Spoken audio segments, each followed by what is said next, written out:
All right, we'll start. Well, good evening, everyone, and welcome to Eastern Suffolk BOCES Community Legislative Committee meeting of Thursday, March 11, 2021. Will everyone please stand for the Pledge of Allegiance? I pledge allegiance to the flag of the United States of America and to the republic for which it stands, one nation, under God, indivisible, with liberty and justice for all. Okay, thank you. For everyone in the audience, I'd just like to thank all who have participated in the Eastern Suffolk BOCES Advocacy Week. It went great, and I guess we're going to have a readout of that at a later point in time. So, Dr. Lutz, I'll turn it over to you for an introduction to the speaker. Sure. So I'm happy to introduce Dan Losquadro. Dan and I had a nice conversation where I learned a little bit about what it's like to be Superintendent of Highways. So I'm actually really looking forward to this. So I'm going to tell you a little bit about him. So since initially being elected the Brookhaven Town Superintendent of Highways on March 5th, 2013, in a special election, Dan has undertaken a comprehensive strategy of revitalizing the highway department. With a budget of more than $160 million, Dan is responsible for a department with over 300 employees and 3,600 lane miles of road and an area larger than Nassau County. During his tenure, Dan has faced several historically harsh winters, moved forward many storm-damaged projects that have languished since major storms, successfully advocated for more than $100 million in additional state and federal funding to improve Brookhaven's infrastructure, revolutionized highway department operations by instituting a new paperless work order system, and much more.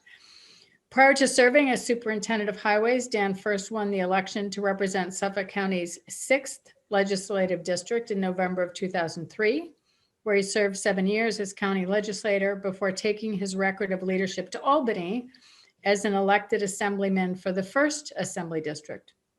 A lifelong Suffolk County resident, Dan was raised in Wading River, attended Shore Wading River schools, earned his Bachelor of Arts in History from the State University of New York at Stony Brook, and currently resides in Shoreham with his wife, Lynn, a math teacher in their local school district, and their 2 children, Joseph and Megan.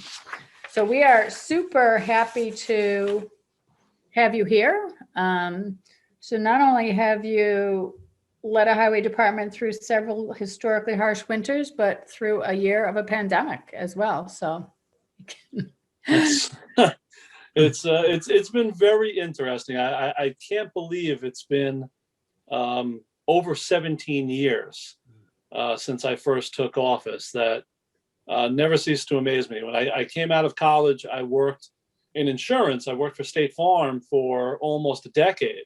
And to think now that's, over a quarter century ago that I embarked on that career.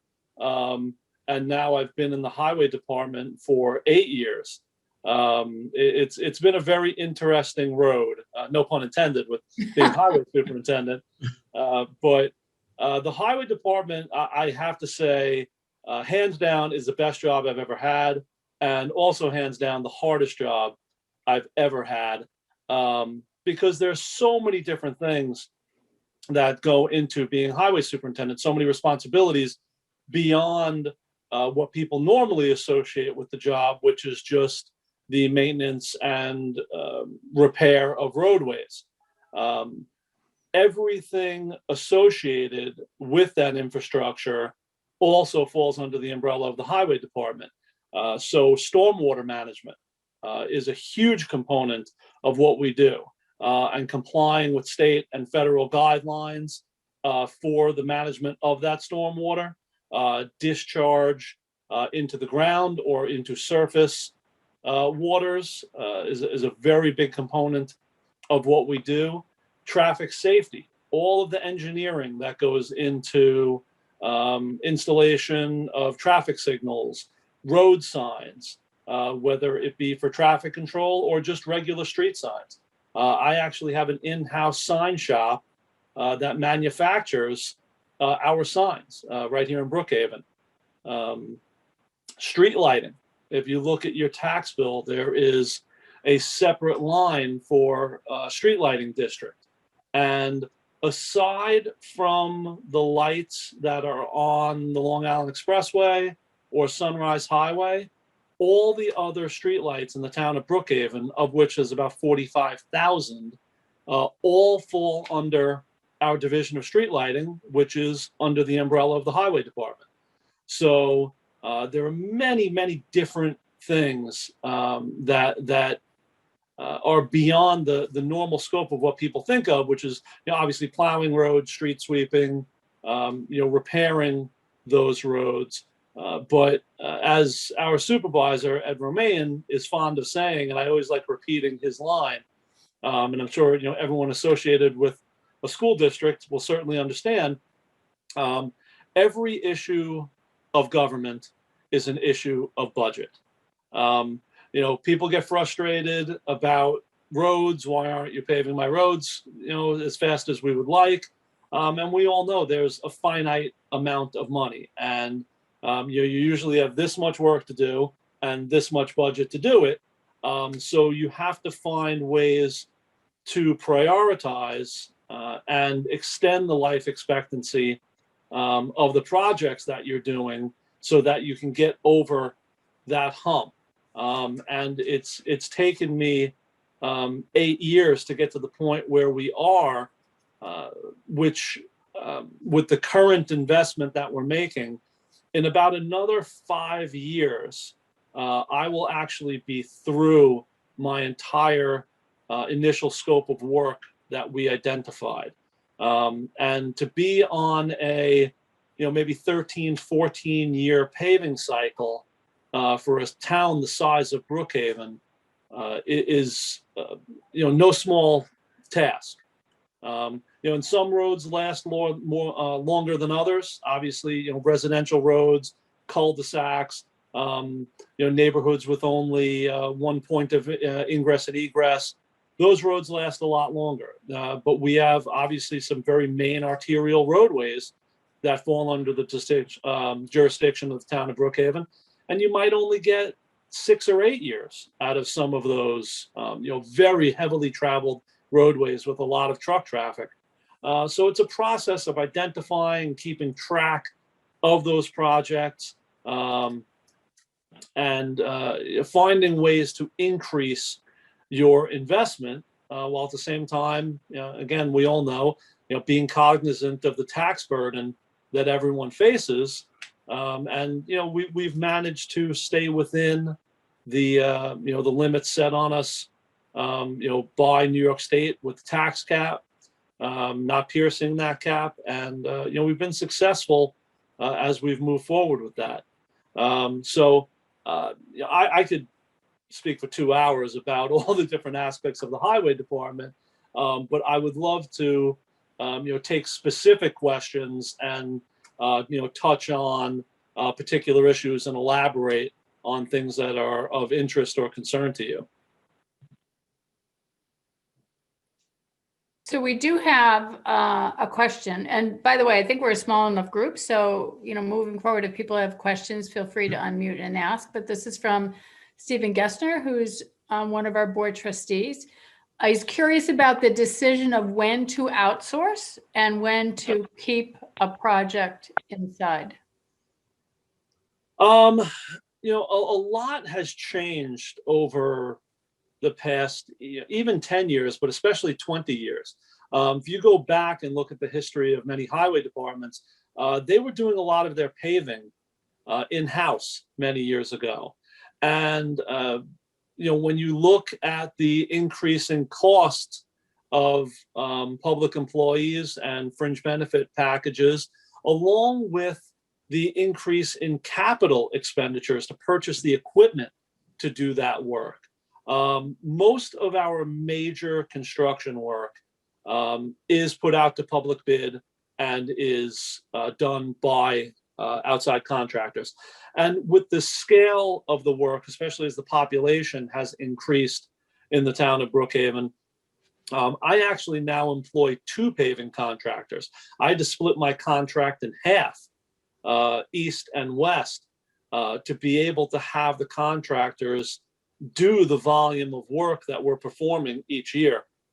I'm doing about $20 million of actual paving work annually, and that doesn't include grant projects. Now, you compare that to a single bridge that New York State does that might cost $25 million, and it doesn't seem like a lot. But when you're doing tertiary roads, especially in small neighborhoods, it's very labor intensive for these contractors, especially when you have hills, when you have a lot of turns. If you're paving a state roadway or a county roadway, which tend to be, flat, straight, much easier to work with. Doing residential roadways, town roadways, tertiary roadways require a lot more work. And me being a history person, I love living in one of the oldest settled parts of the country. But when you have a town that's over 350 years old, you also have to deal with over 350 years of very haphazard planning or lack of planning. When there was someone had a farm and then they decided to build a house, and a road, take for example a Whiskey Road that runs from Ridge, all the way through to Coram. That was a road that was cleared by slaves to connect two neighboring families' farms because the children were courting each other, and it was originally cut as a horse path, and then somehow eventually developed into a road, which is why it twists and turns through the Pine Barrens. So, you have all sorts of stories like that, and a lot of, the older developments and older neighborhoods are very challenging, that as they evolved, and, you went from gravel roads and, bluestone driveways to everything being paved, you've now also significantly increased the volume of water going onto the roadways. And now that increases the volume of stormwater that you're having to move off those roads. So as these communities have evolved, you wind up having to solve a lot more problems and work around existing infrastructure that it simply does not exist, and sometimes there's no place to put it. A lot of our newer developments were put in place obviously with recharge basins and adequate drainage and all the things that go along with it. But many of our older neighborhoods, especially the neighborhood I live in up in Shoreham, no curbs, no recharge basins, and you're now having to find ways around the lack of infrastructure in a lot of these neighborhoods. Dave Wicks has a question. And you started to speak about the cycle of maintenance earlier. How do you determine the cycle of maintenance? Is it strictly driven by budget and what the department can afford to fix, or how is that determined? And how often do you find a road or a section of whatever that needs to be maintained outside of that cycle? We identified a very large scope of work, and I continue to do it because roads continue to deteriorate. And right now I have about a 3-year cycle planned out, but past this year or next year, it necessarily is a fluid process, because you get a winter like this one where, yes, you had several storms, but it didn't seem like that bad a winter, other than that February 2nd storm where you had the 16 inches. But what we had this winter was a lot of freeze-thaw cycles, and that just tears roads apart. So we had roads coming out of this winter that we had to accelerate, that as of last year were not as bad as roads that we were planning to do this year, but out of necessity, we had to move them up. Because one of the things that we face, and this is driven from an engineering standpoint, we don't want the subsurface underneath that road to fail. Because if you need to completely replace the road surface, we use a process called mixed in place or full depth reclamation. It's called FDR. And what that does, they actually grind the entire road surface, they pulverize it, and then they re-inject what we call oil, it's AC, asphaltic cement, and create a new stabilized base. They take about 25% of the material out, and then we pave on top of that newly stabilized base if the subsurface is completely deteriorated. Unfortunately, it's a very effective process, but unfortunately that process cost about 3.5 times what it cost to mill off the top surface, repair any individual spots where you might have damage in the subsurface, and then repave it. So we try to avoid that FDR process at all costs. And sometimes that means accelerating a roadway that we find where the subsurface is starting to deteriorate. So, sometimes you look at a road and you go, oh my God, that road is terrible. But it might just be that top layer is delaminating and the surface underneath it is actually fine. And sometimes we'll just go through and patch, holding that road off for another year or two, sometimes 3, because we know we have these other roads we need to do that if we don't do them, it's going to cost us a heck of a lot more money. So it really is just kind of a constant process. But like I said, hopefully in the next 5 to 6 years, especially with the increase in investment that the town has made, just last year, I finally convinced the town board and the supervisor to increase my paving local contribution by 50%. So I went from 10 million local allocation to 15 million local allocation, and it was a huge difference. And based on those numbers, like I said, in another 5 or 6 years, we'll actually be able to get through all of that work that's remaining, and then we'll get on to more of a normal maintenance cycle. And I can't tell you how excited I will be to actually plan work as roads are beginning to deteriorate, because for the past 8 years, it's been putting out fires. It is literally worst first. And like I said, sometimes making decisions on a road that a neighborhood is deplorable. It's terrible to drive on, but we'll drill core samples in roads. And you see that the subsurface is in good condition and can continue to hold up.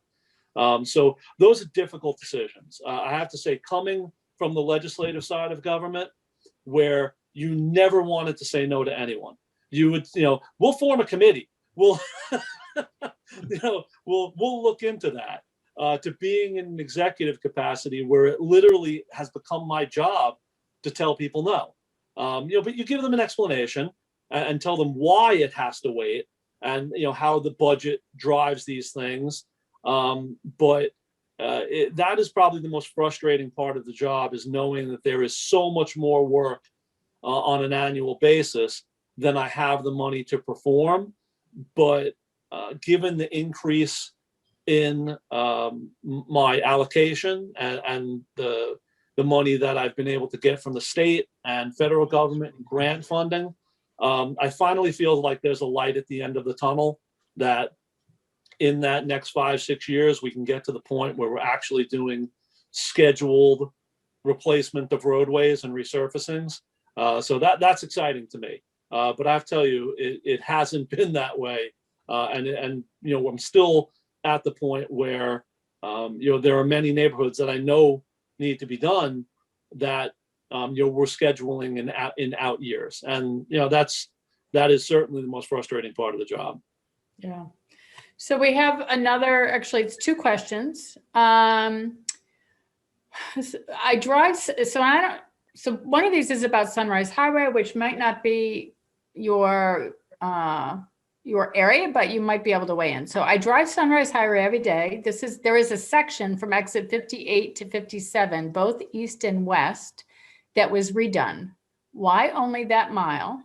Before and after it have a lot of potholes. So that's the first question. The second question, which is a little provocative, does who is in the White House affect road replacement? Well, the first part, and people have to understand, they hear the title Superintendent of Highways, and they just think I'm responsible for everything.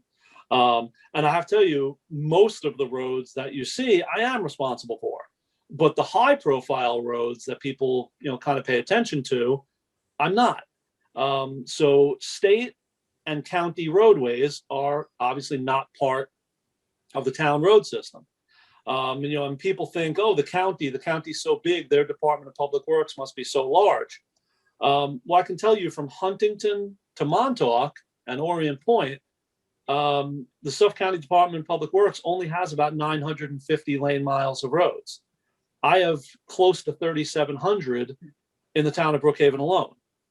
So what are state and county roadways? Obviously, 25A, 347, 25, Middle Country Road, are state roadways. The Long Island Expressway and Sunrise Highway are state roads.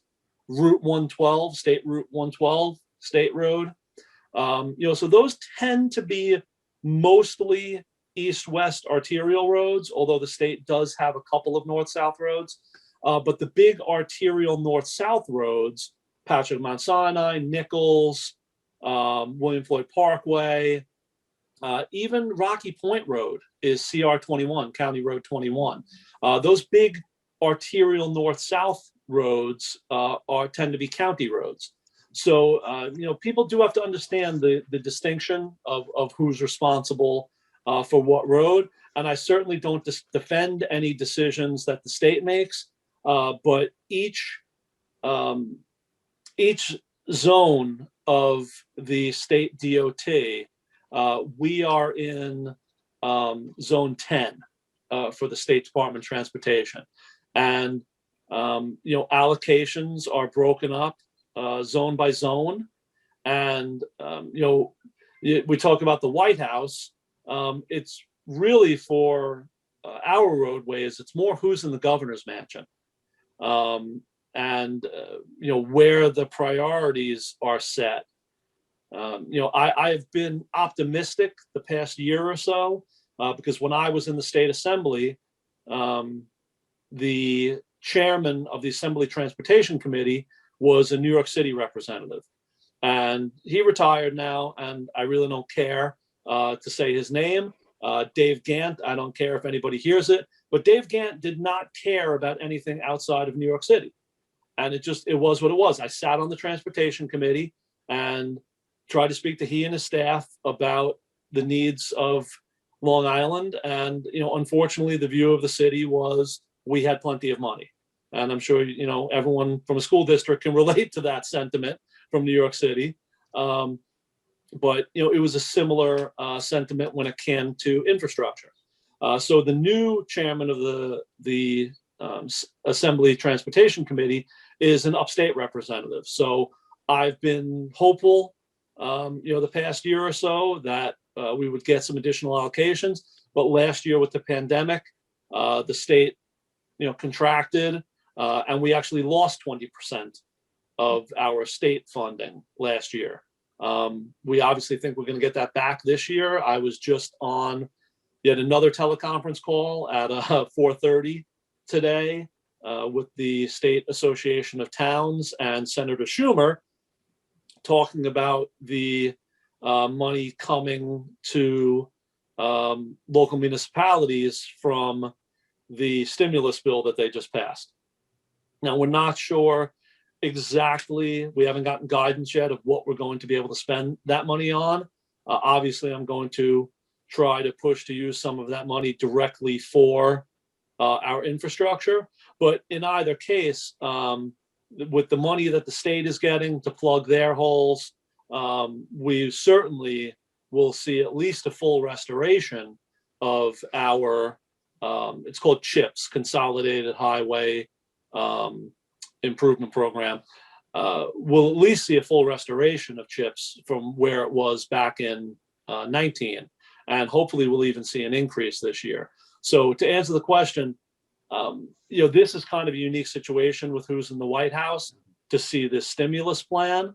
But usually the case as to how money is distributed to which regions of the state more comes down to the governor negotiating with the Assembly Speaker and the Majority Leader of the Senate. And then it gets allocated. So that's all state level. So how do they determine what each town, like we're school districts, you know how that works, right? We all fight for our fair share. So it's the same thing, like if Well, thankfully, the CHIPS program is actually one of the few things that's done logically and fairly in the state. There's a simple formula that's based on the number of lane miles that you have to maintain. So our CHIPS allocation is actually a very fair formula.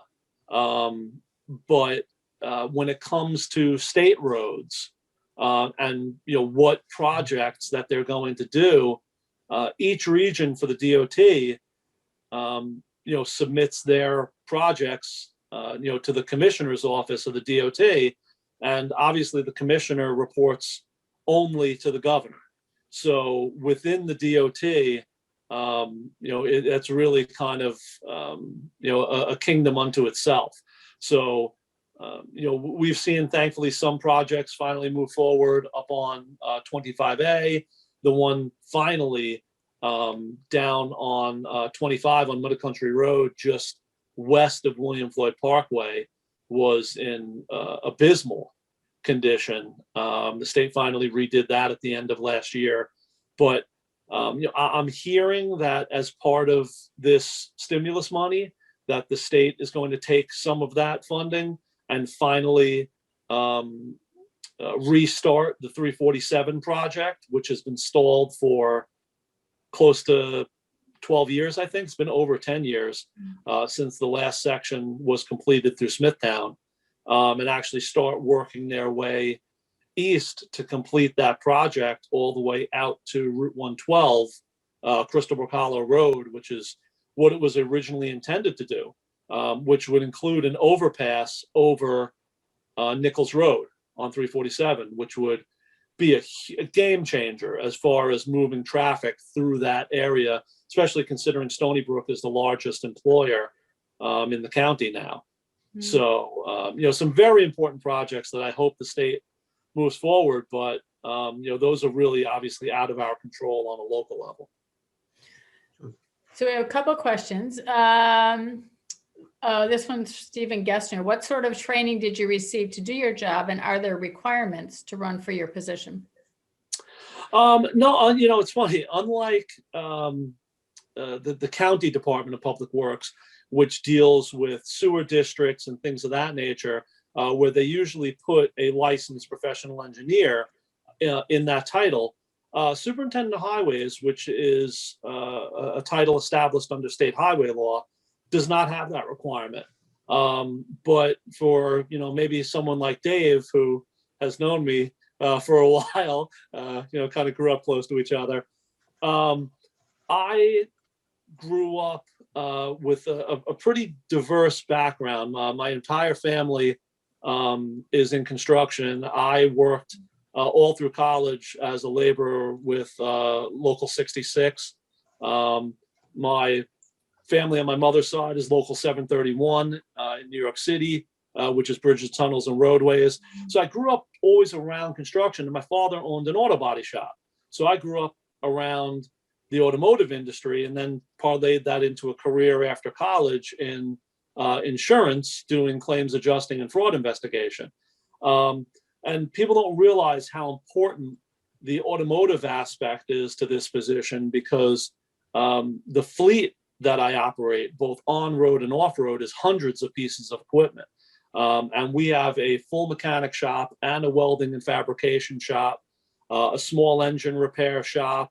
And, kind of jokingly, but it was one of the better compliments I received in my first year in office. My lead mechanic, every snowstorm, one of my stops throughout the night is into the mechanic shop to see what equipment has gone down. Do they need more time? Are they getting equipment back up in a timely fashion? And the second snowstorm we had, when I came back into the shop, he said, "Well, it's official." I said, "What's official?" He just said, "You've now spent more time in the mechanic shop than any previous highway superintendent." It's kind of one of those forgotten areas, and I consider those guys the unsung heroes. People don't realize you blow a hydraulic line, you bend a plow frame, wear through a plow edge, all the things that just normally happen when you're out working. Those trucks in the middle of the night have to get repaired and back out on the road, or if you have neighborhoods that aren't getting plowed. So, there's a lot of different things that go into the job. For me, I've always just kind of enjoyed the challenge of solving engineering dilemmas.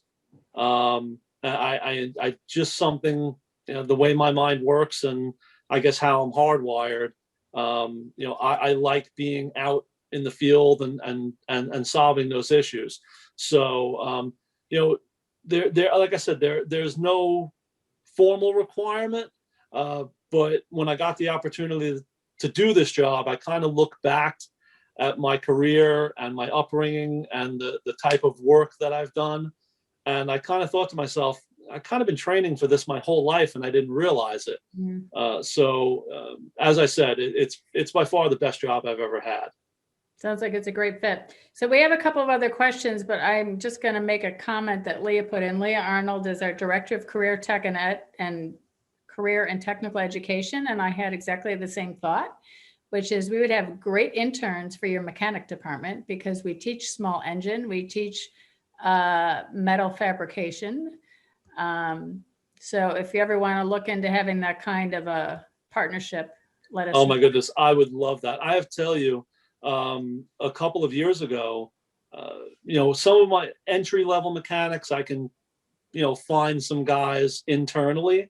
But for my next steps up, they're called AM, automotive mechanic, grade 1, grade 2, grade 3.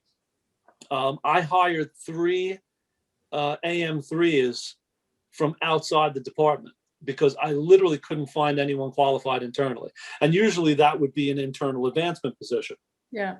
And the union leadership had no problems with it. They said, please, if you can find people who want to come in and we hire them at a higher title that they're qualified for, that's fine. So I'm actually always looking for young people who are interested or have skill sets in those areas because unfortunately they're becoming less common. So I'd be happy to partner with you on that. All right. We also have a several robust auto mechanic programs. So, this question comes from Brian O'Mealy, who is out in the North Fork. His question is, are there opportunities to pool resources with other townships during snowstorms? In Southold town, the highway department helps with salt for local school districts. Is that possible for Brookhaven? We do that. We actually have a very, very robust intermunicipal agreement program. In fact, Brookhaven won the MCEC, which was the Municipal Consolidation Efficiency Grant, statewide. We won. We were awarded $20 million to further our consolidation efforts. And that was over every county and township in all of New York State. So we've done a lot. I have intermunicipal agreements for salt and sand. I actually constructed a truck wash at my main facility, and we have intermunicipal agreements with other townships, with fire departments, ambulance companies, school districts to come wash their vehicles, especially after snowstorms. We've done a lot in that regard. Sometimes because of the geographical distances involved, partnering with more far-flung townships, just doesn't make sense for certain things. But one of the things that I have done, because I am by far the largest township, is when we bid out for goods or services, I always include piggyback language that other townships or anyone else can draw off of our contracts. So that's been very helpful. I know the village of Shoreham, right where I live, they're a very small village. They don't even have a Department of Public Works. They sub everything out. They used my paving contract to do their work over the past 2 years. And for a very, very small village, they saved just over $200,000 on what they were being quoted, bidding it out individually. And my contractor was happy to get the additional work. We always are looking for opportunities like that, and we've been very successful. Nice. Bill has a question. Yes, hi, Steve. Bill Miller here. Steve, can you give a little brief to the... It's Steve's brother, Dan. I'm sorry, Bill. Yeah. Sorry, Dan. Okay. Just want to make sure you're paying attention. A lot of people don't realize the underlying of the town highway superintendent there with the highways that you have with Safety Town and also the Ecology Center that falls under you. And a lot of people don't realize that. So maybe you can do a little briefing of that. Sure. Talk about one of the hidden gems in the town. The Ecology Center was something that started many, many years ago with one of my predecessors, Harold Maltmus. They started just doing small greenhouses to grow plants for beautification projects in the town. And the employees who were there started taking in some stray animals or injured animals. And you fast forward, a decade, 2 decades after that, I am quite certain I'm the only highway superintendent in the state that is responsible for a zoo. It is really, it's a full-blown zoo. We have a bobcat, we have wolves, we have bison, we have a bear. It's really an incredible facility, and I'm so fortunate to have such dedicated employees there. And it's really such a place of goodwill towards the community, because many times when people deal with government, it is a necessary evil. And this is one of the few opportunities that they're not going to a beach or a park, where they're going to a government facility, and it's something that they choose to do, and they feel so good about something that government is offering. And then the other side of that complex that you talked about was Safety Town. And my traffic safety division, that's yet another division of the highway department, operates Safety Town. We have most third grade classes from across Brookhaven town, from every school district, will run their students through our Safety Town program. It includes a classroom and outdoor bicycle session. It is a full miniature village. It was built about 10, 11 years ago, I think, with a federal grant. And similar to the one that's at Eisenhower Park in Nassau. It has an overpass. It has 2 tunnels that go underneath that overpass. There's a railroad crossing. There's miniature buildings. There's a traffic light. Really teaching kids the rules of the road in a practical environment. And I've now expanded that we want to try to touch those kids again before they actually get in the car. So we get them when they're younger, and then in high school, I've invested in some trailers and some equipment, including some simulators, that we now take that, we call it the traveling roadshow, to high schools throughout the town. And we get those kids, we put them in these electric carts through a road course in their gym with cones. We do a distracted driving segment where they have to text while they're driving. And it's very enlightening when they, run over 100 cones while they're trying to text. And we also do an impaired driving where they have to wear the drunk goggles that simulate impairment. So we really try to do these practical applications to get to these kids, to obviously when they're young, have them be safe on the road, and when they're older, show them the dangers of, just what a car can do. and how dangerous it can be to be distracted or to be impaired behind the wheel. So, really trying to do as much as we can through my traffic safety division. And it's been very successful. And I have to say, so many school districts, basically all of them do the third grade program, but we continue to expand the program for the high schools. And it's something that for the districts that we've been doing it for, they've really enjoyed. Good. Thank you. So a question, what if any innovations can be made to make roads less vulnerable to weather issues, creating potholes, et cetera, in climate sensitive manner?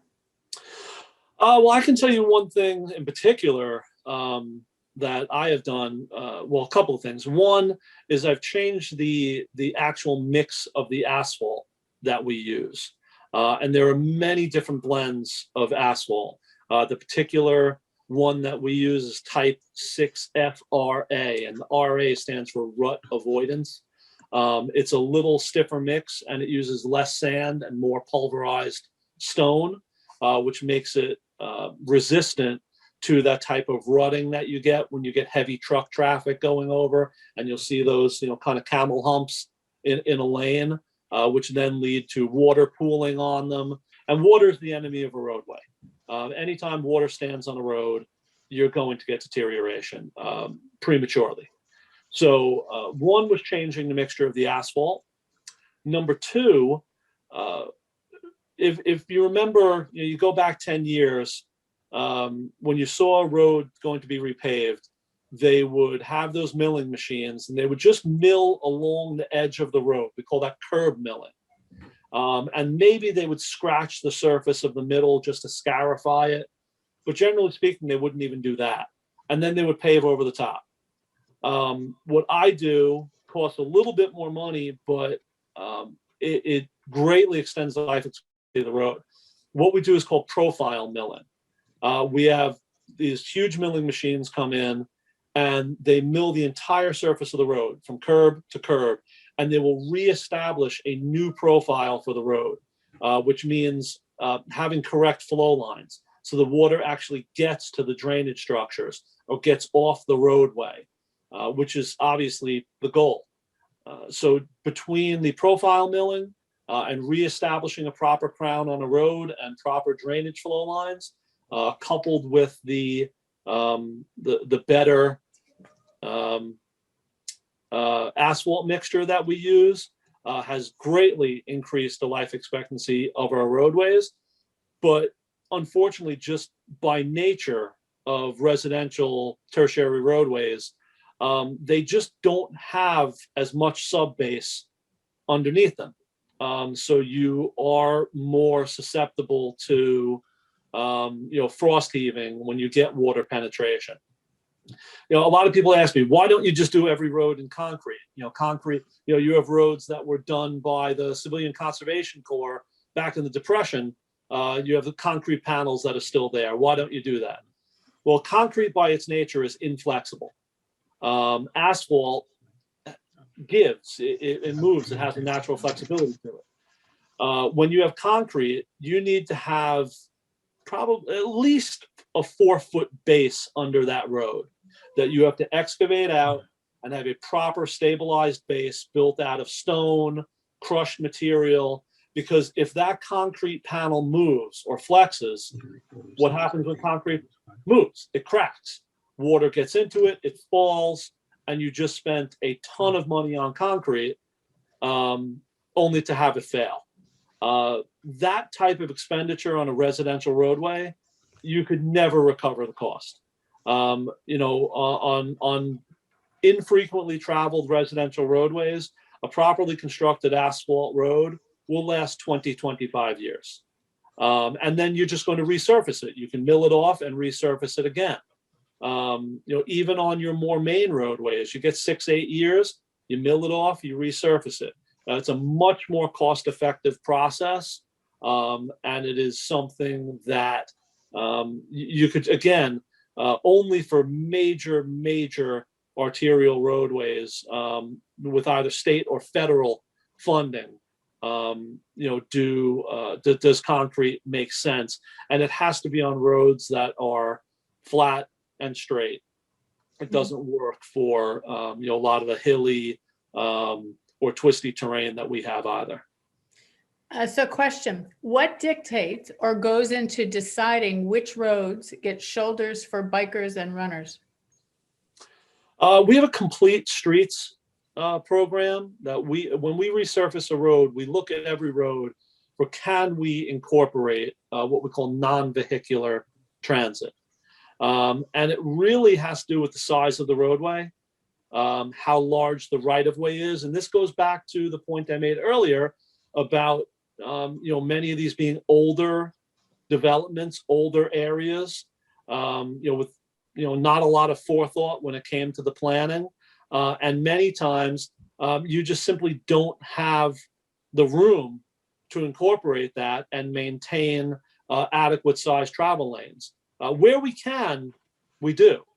When we look at a roadway, can we incorporate that bike lane?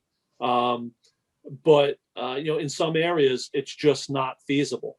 But when we do a roadway, we examine every roadway for the federal complete streets guidelines. So a couple of times, Dan, you've mentioned grant money, grant funds.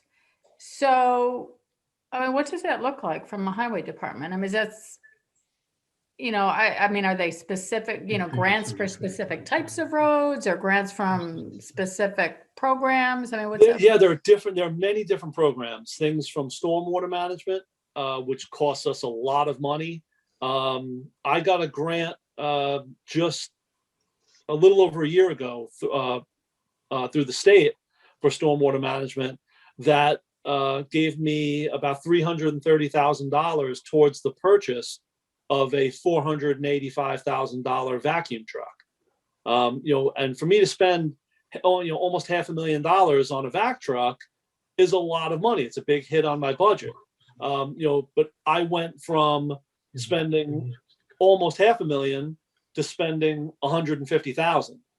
And that was a tremendous boon for me. And we've gotten a lot of grants for drainage projects, especially things like sidewalks. We get requests for sidewalks from people where they don't exist. And that's problematic because my budget actually does not include construction of new sidewalk or curb for that matter. My job is to maintain the infrastructure that's already in place. Usually sidewalk, curbing, those sort of things are put in place by the developer when they build the project out. And then they get turned over to the town and we maintain them. To install new infrastructure where it doesn't exist usually requires a separate capital project. And that I'll work with the supervisor's office, I'll work with the individual council person, and we'll get that into the capital budget. But I've been very successful with several state programs, including one called multimodal funding that encourages non-vehicular transit. And if anyone has driven up through the Miller Place area up by McNulty's ice cream parlor up there, we just did that project last year. And it was a tremendously successful project. And really all I wound up paying for in that project was the actual paving itself. All of the other infrastructure improvements were grant funded.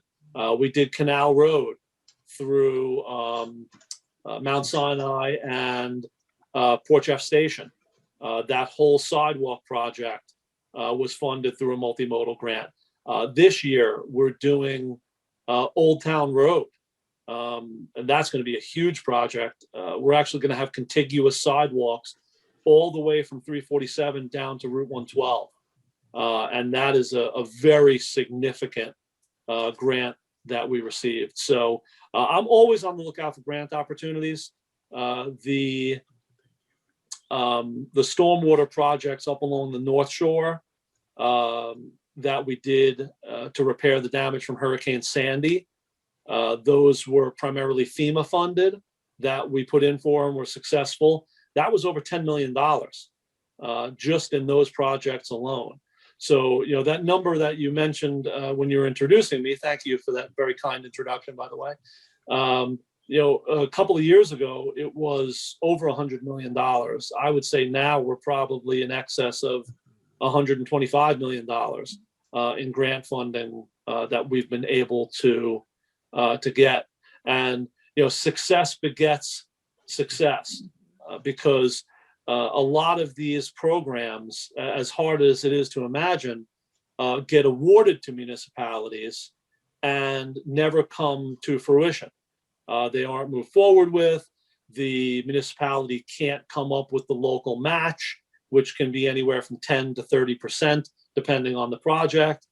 So many of these grants, the money just languishes. And the state and federal government don't like that. They want to give this money out and see it utilized. So, we've shown consistently that if I get this money, I'm going to spend it. And we're going to complete these projects in short order. And because of that, they look favorably on our new grant applications. And like I said, success begets success. And, most of these grants coming from the county, the state, the feds, what are the sources of these grants?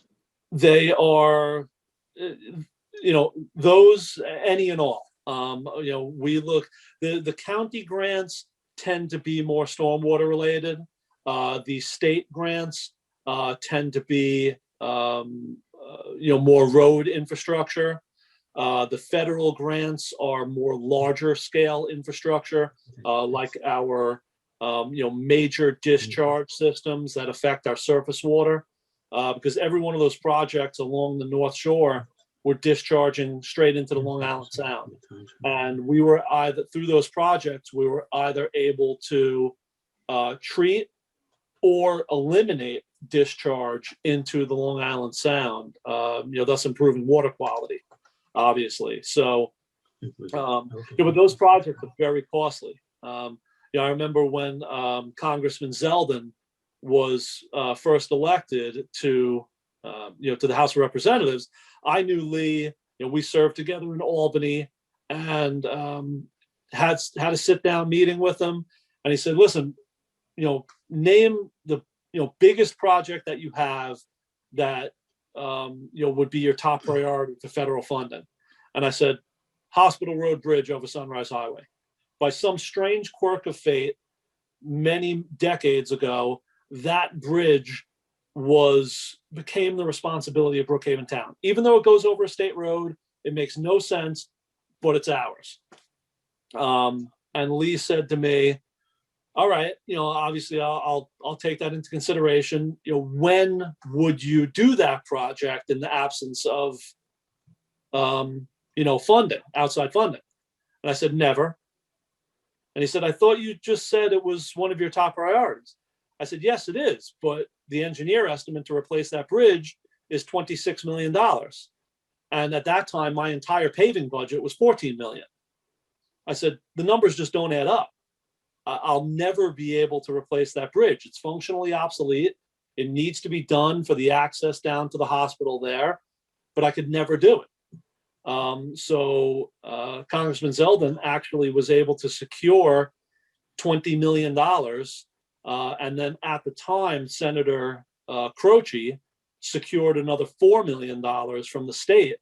And the town actually wound up only being on the hook for a little over $1 million. And we just received final design approval. Took a long time. Bridges are a whole different animal. Let me tell you, I'll pave roads all the live long day before I deal with another bridge like that. But we got final design approval, and that project is going to go out to bid this summer. I don't think construction will start by the fall. It'll probably start next spring, but that's going to be a $25 million plus project that will commence next year and replace that entire span over Sunrise Highway. Yeah, are you going to disrupt traffic on Sunrise Highway? Because that's going to interrupt my commute. No, actually, it's very interesting to sit down with the engineers who deal with bridge work, which suddenly I'm having a George Costanza moment about architects and engineers with Vandelay Industries. if anybody is a Seinfeld fan. But in speaking with them, very, very interesting design. So what we're actually going to do is we're going to build one side of the new span right next to where the existing bridge is. After that one side of the span is done, that one side will be large enough to carry north-south traffic. After that's done, the old bridge will be torn down. Once that bridge is torn down, the second half of the span will be built right next to and attached to the first side of the span, that the new span that was already constructed. And once they're attached and completed, it will obviously reconfigure the traffic pattern and will carry the full north-south traffic as intended with the new traffic plan. So it's very interesting when you're dealing with maintaining the flow of traffic on major roadways like that. It's a significant challenge. What's the approximate time for something like that? I mean, from the build? From The start- actual construction period, I would say probably 2 years. Wow. I would say the first span will be done the first year, the second span will be done the second year. But the town is already in the process. We had to obtain, I think, 4 parcels, small parcels on the north and south side to accommodate the new approach angles for the approach and departure off the new bridge.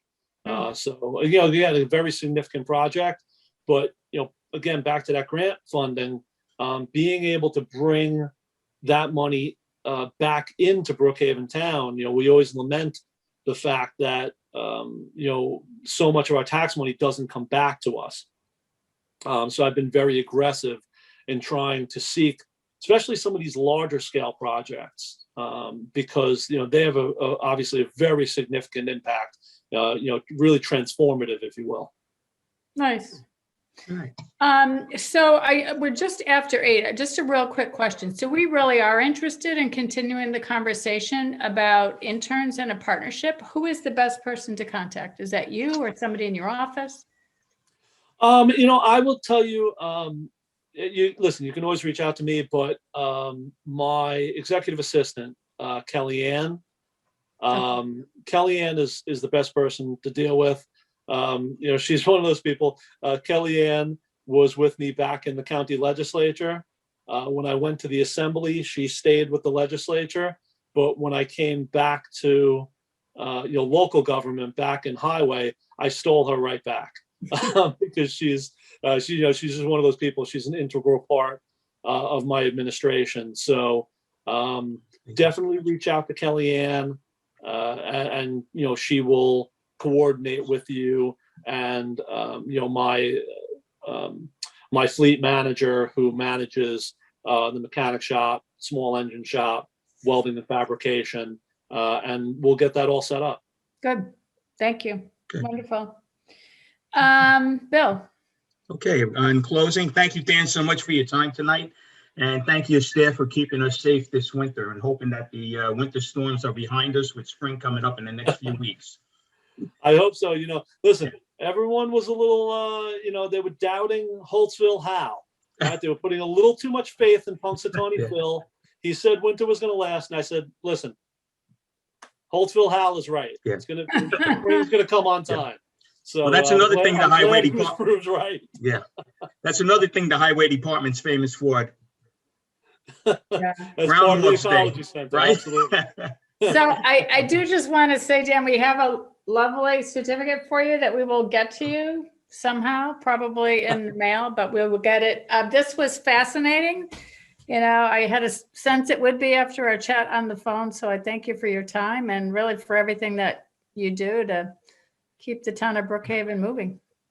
Well, Thank thank you very much. I appreciate you having me. And if there's any follow-on questions that anyone thinks of later, I'm sure, Julie, you can get them over to me. I'll be happy to address anything that you think of. Good. Thank you. Thank you. Have a great night. Good evening, everyone. Thank you. Thanks.